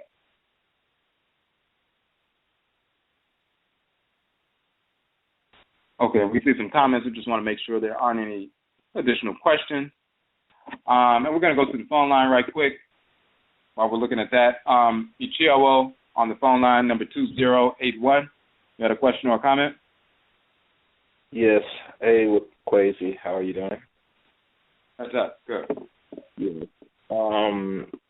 Well, I'm calling because I'm congratulating you on your year length of broadcast on blogtalkradio for ODWIRA. And one thing for to answer some general questions. What have you or have grown understand since being broadcast on this platform for over a year, bringing truth and real ancestral culture to our people using this platform? That's my first question. You said, what have I learned since doing that over the past year? Yeah, what you have learned or what you have found in regards to pushing the information and truth and culture using this platform for over a year now. Well, number one, what's most critical is sometimes you'll find people putting forth this notion that our people are not ready for ancestral religion, they're not ready for certain kinds of information. Of course, that's nonsense. There's no such thing as our people being not ready for truth. Truth is reality. That's like saying you're not ready for reality.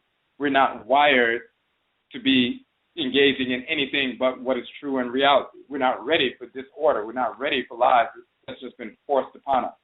Like somebody who's addicted to drugs and somebody saying, well, they're not ready to eat normal foods and not ready to be unaddicted. They need to be addicted for a while longer. They're not ready to give up drugs. That's nonsense. Your body is always seeking to get back to normal.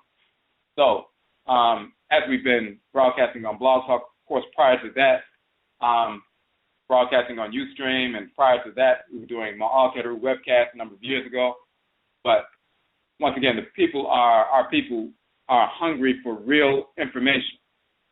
So you'll find that even the individuals who appear to be the quote-unquote types that are not supposed to want to embrace this kind of information or not ready for this information, they incorporate it and then utilize it in their own individual lives as well as those who are, connected to them. You also find that there are individuals who are, threatened by the information. The reason they're threatened by what we put forward is because people were simply used to individuals simply listening to them. And now we direct people, even though they may say, hey, you need to check out whatever I say, don't believe me, study the information and everything like that, but they really don't mean that. The only reason if you say that psychologically, if you say, don't believe me, check it out for yourself, I don't want you to believe anything I say. That's just a psychological ploy to, conscript a person and make them even more loyal to your words and not willing to investigate. Because when people hear that, if they're a brainwashed individual, when they hear that, they'll say, well, this brother must be genuine because he's saying, hey, don't believe me. You need to check it out. So he can't be lying or else he wouldn't tell us that. And that makes them more willing and more emboldened to embrace everything this individual is saying without checking it out because they think they're being honest. And this is a political and psychological ploy that many lecturers use because they know psychologically where some of our people are. And, you'll see that. So some of the individuals who have been using that psychological ploy for a number of years, they are threatened by the information we put forward because, number one, it's accurate. It exposes the misinformation that they have been writing about and publishing about and speaking about and doing videos about and everything else. And people have begun to question them and challenge them on everything that they're utilizing our work in. Like, oh, well, I studied this work, published by ODWIRA that contradicts everything you're saying. And it makes them look foolish, and they start losing support. And then they panic because they have an ego, and then they start trying to discredit the work we're doing simply by trying to get people not to read it. So they know if the people actually read it, and then they investigate the sources and everything else, that they'll find that it's accurate, and it will betray the fact that these individuals didn't know what they were talking about all along. So some of those individuals are threatened by the information we put forward, and it shows up because people come back and, they share with us what these individuals have said and how these individuals try to stop them from reading our work and all that kind of nonsense. We do have a small percentage of some of these pseudo-master teachers and people call themselves culturalists, spiritualists, priests, priestesses, linguists, elders, eldresses, all these kinds of different things. They're losing support because accurate information is out there. Then at the same time, some of these individuals are what we would call biting. They're biting the information. They're pretending like it's not real, but then they're actually studying the information in secret. And then they don't realize that, some of our people have seen their video. Some of our people have seen, because, they've immortalized themselves in their videos and publications and so forth over the course of years. And all of a sudden, their language begins to change, and they begin to start saying things and speaking about things almost verbatim about the way, the information, the way we do. We're talking about ancestral religion connected to our blood circle, and we're born with the culture, being connected to our ancestral blood circles transcarnationally and so forth. Those individuals were not talking about that until we started putting that information out via broadcast and so forth. We published the information years ago. So people who had studied it, they understood that. When we started doing the broadcast and on a regular basis, then we start, people start hearing it and seeing it, and it became more popular even to new people. So now some of these individuals who try to discount the information on the surface, they are secretly, sneaking around and studying the information, memorizing the language and so forth, and, regurgitating it. And it's easy to identify. Number one, because there are certain things we talk about that other people are not talking about specifically in the manner that we're talking about or from the angle that we're talking about, rooted in ancestral religion from your blood circle. So it's easy to expose them. Number two, of course, we have a record of what they were teaching before. And then you see the change right at the time that our publications come out in softcover and the broadcasts come out in softcover, all of a sudden their language is changing. So we see you Negroes, and we understand what's going on. Plus, their former followers will tell us what they were doing and what they were saying and how they were sneaking around and getting the information and getting it from other people and trying to study it and share it. Because for a while we weren't doing broadcasts, so they assumed that we would never do any broadcasts. They assumed that we would just publish and never do any broadcasts. So they felt like, oh, we can get this information incorporated. You have some Muslims and some Nuwapians and some so-called Hebrews and, some pseudo-master teachers and pseudo-spiritualists and so-called priests and priestesses biting off the information, not realizing that they're being exposed every day for doing that. So they're just making themselves look ridiculous. But we see that. So we see that happening as well. So you have a small percentage of people who are threatened by the information that's being put out because they're losing support on a daily basis. But that's good. Well, I would say after going through your broadcast for now a year, I've come to understand that I probably got more better, accurate information than most of every other blog that I go through on a daily basis and most of the cats because, much times it's always questioned what is their purpose being broadcast in the first place, number one, much that's what they're trying to get out. But, like I said, a lot of people taking, steal off information other people have done that's really cohesive and really true, and the ones that, they try and make up that knows lie and they keep preaching it for decades. So I do see that in the forefront. But, I appreciate the work because I'm here in New England and see to like everybody else, they appreciate and support your work for a good while and some time now. We respect it and we hope that there are more broadcasts to come. So thank you for all your work so far. Continue bringing the true ancestral knowledge and truth in the best way you can so we all understand it and get it clear. What did I say? Yeah, I say that. We appreciate that. We appreciate your support. And, we just want to say, of course, we appreciate everyone's support who's been, supporting the broadcast and sharing that information on your social networks and sharing information about our publications and our institution. The reason, of course, why the information resonates is because it's already, you're born with it. So whenever we're always focusing on the Okra, the soul, the divine consciousness, and also always talking about how our divine function, the Nkra and Nkrabia, was encoded within the soul, the divine consciousness, prior to being incarnated into the womb, and your culture is formed within you pre-incarnation. Therefore, you have a direct link to a divinity that dwells in the head region throughout the course of your life. When you come into the world and you come in contact with information that is accurate, that is it's going to resonate because it's already encoded within you.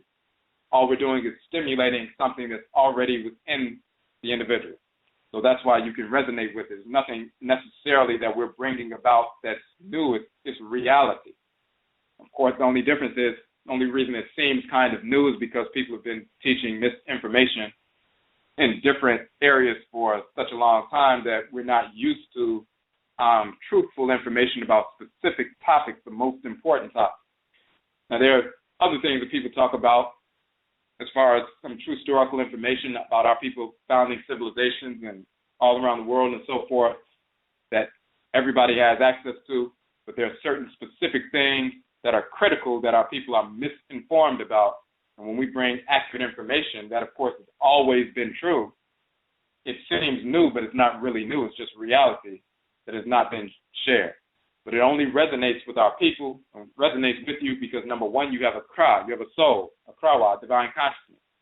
You have a ba, a baet, of course, but then you have Nanasom and Samako, spiritually cultivated ancestresses and ancestors who have been sharing this information with you all along.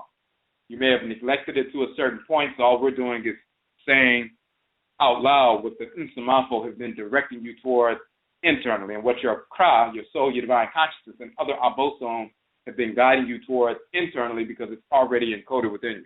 So this is why it's resonant, and this is why it's repulsive to Negroes who've been putting forward misinformation as well as, of course, our enemies, the whites and their offspring, which is, of course, always good to create tension within our enemies as well. Okay. So I just want to go through this. And it's going through the chat room, make sure we didn't miss any questions. I see some comments, but I just want to make sure there were no questions. Okay, so actually it's 10:51, so there are only a few minutes left in the broadcast. So we just want to say, Yeda, say we thank you for everyone for this past year. This is our 1-year anniversary. This is our 139th episode. There are hundreds of hours of these broadcast archives. All of the broadcast archives you can access from our channel. The OKOM Business of the Week is our SANKOFADWUMA educational service and so forth, which we talked about earlier. And of course, we also have our AFEHYIA, our institution. We're working to establish a physical space for our institution. So to support our work, you can go to our NHOMA page, the publications page. Any support is welcome, whether you make a purchase of the book or make a donation via PayPal. Any donation of $15 or more, you will receive one or more of our books in return for your donation. Just remember to type in which one or more of the books you would like to receive in return for your donation. So you make a donation via PayPal, just type that in the comment section. Yet I'll say for individuals who have purchased our books up to this point, of course, this is what we use to fund all of our operations. We also have our, as we mentioned earlier, the NOKWAREFO distributor program for those who would like to work for themselves immediately. It doesn't matter what your past work history is. You can become a distributor of our softcover books. Just contact us. Go to the NHOMA page, the publications page. You'll see that information. You'll see the distributor information document, NOKWAREFO, as well as the video talking about that, as well as all of the 16 books as well. So, but yet I'll say we thank you for supporting the work that we're doing. Of course, we're going to continue. We're going to expand our shows as well. We have a couple more shows we will probably be doing in addition to the 3 that we have. We do want to do something dealing with our piece, the guerrillascene.ning.com website, where we deal with ancestral hip-hop, spoken word, R&B, and so forth, promoting those kinds of artists who promote ancestral religious culture in their art form. We have the Guerrilla Scene, SCENE, guerrillascene.ning.com website. We also have that page on Facebook. We have links to different artists who are conscious artists and so forth, which you can go to that page on Facebook and check that out and like that page. You can also join the network. We're planning to have some shows where we bring some of those artists on to talk about their work. We're also considering having a separate show specifically for that on a different day of the week. And we're also going to have some shows where we're focusing on specifically certain current events, news stories that are happening in the community day in and day out, and dealing with those and giving a proper perspective to what's actually taking place, what's unfolding, and so forth. So those things are coming up for this new year of ODWIRA, of our broadcast platform. So let me put the link in the chat room. If you look at the Afuraitkaini.ning.com link, excuse me. So that is our private social network. Private social network, Afuraitkaini.ning.com. It's a private social network separate from Facebook and all the others. It's private that we pay for. Of course, Facebook, shuts people's profiles down and shuts down groups and does all kinds of nonsense, especially if you're promoting cultural information. So we have to have something outside of that as well. So you can join that, create a profile. People, post discussions and articles and blogs and videos and everything else, and images and all of that. So it's very similar to a Facebook in a sense, but it's our own private network. Afuraitkaini.ning.com. And of course, we always put all of our updates and new videos and new books and everything and messages and everything and updating on the broadcast and everything on that platform first. Then we will also put the link in the chat room which is related, which we're going to have some more activity on that site. The guerrilla scene, the term guerrilla and the word scene, SCENE, all one word, guerrillascene.ning.com. That is also a private social network, but it's focused on promoting those artists who are ancestral hip-hop, ancestral R&B, ancestral spoken word and so forth, ancestral soul, which we're going to be dealing more with that in this next year of our broadcast. That same guerrilla scene, we have that same page on Facebook. So that's one of our pages on Facebook. So you can like that page. We also have that separate website. And just to also mention the pages on Facebook, of course, we have our regular page, Kwesiakan, or you can also type in ODWIRA, Afuraitkaitnit. You can find us. We also have the NOKWAREFO page on Facebook, talking about our institution and how we're working to build a physical space for our institution. NOKWAREFO. We have the OKOM Economic Development page on Facebook, which is connected to our OKOM Economic Development page on our website. And then we also have the guerrillascene.ning.com. I'm sorry, the Guerrilla Scene page on Facebook. But then we also have the SANKOFADWUMA page on Facebook as well. So those 4 pages. But in addition to that, we also have an ODWIRA Blog Talk Radio page, just so people will know what's going on as far as the Blog Talk Radio shows and all of that. So the ODWIRA Blog Talk Radio page on Facebook. We have the Guerrilla Scene page on Facebook. We have the OKOM Economic Development page on Facebook, the NOKWAREFO page on Facebook, and we have the SANKOFADWUMA page on Facebook. So please like those pages. But we also have those separate networks. So again, Yedase, we thank you for tuning in. Please support the work through our NHOMA, our publication, and Yedase for those who have purchased our books in the past. And will purchase them in the future.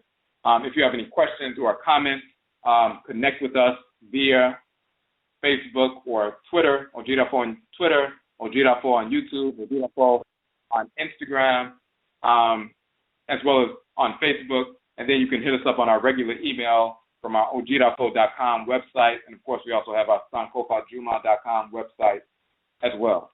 So again, Yedase, we thank you for tuning in. We thank you for the support over the past year.